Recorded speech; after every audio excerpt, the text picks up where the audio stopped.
Thank you for coming out tonight on a rainy night to join us. And I'll talk about a few issues, but before I get to that, we are doing this, showing up like this, because, and we're trying to make sure we go to as many neighborhoods as we can, either walking tours followed by a Q&A session or a personal Q&A session, because we have a commitment to directly answering your questions and being directly accountable to you.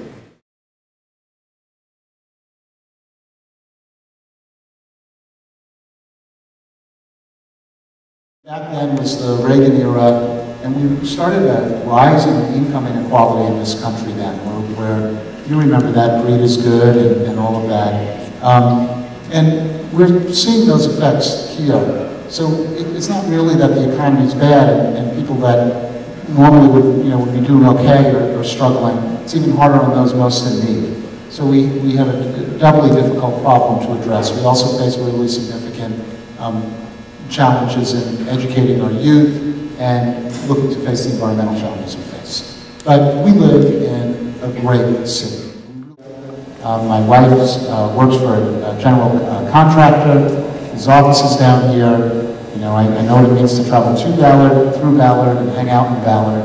This is one of the best neighborhoods in Seattle. You're right, I say that when I'm in all the neighborhoods, but I really mean it. Really mean it.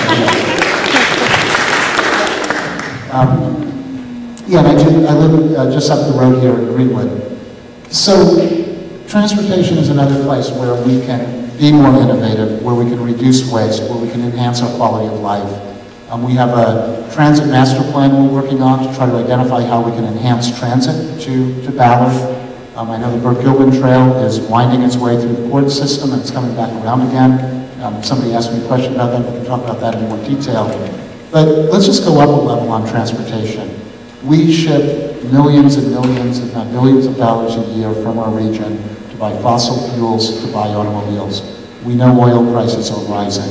What we need to do is have an integrated system where we can start expanding transit, walking and biking opportunities. We weren't able to restore hours, but we didn't reduce any hours. We did make reductions in the library budget to the book collection. There were adjustments made on staffing in the libraries and how to do that. And we did make reductions in our budget. Undeniably we made, as I said at the beginning, we made reductions. We have a new park superintendent and we did reduce hours, but we didn't close any community centers, we didn't close any pools. And we managed to do that by, as I said, looking for efficiencies first, looking for fees first. I didn't actually ask the voters last year, or ask the council last year, to raise any business taxes, or to raise a property tax other than the 1% total of the base. And that's in fact one of the questions we're going to face in this next budget cycle.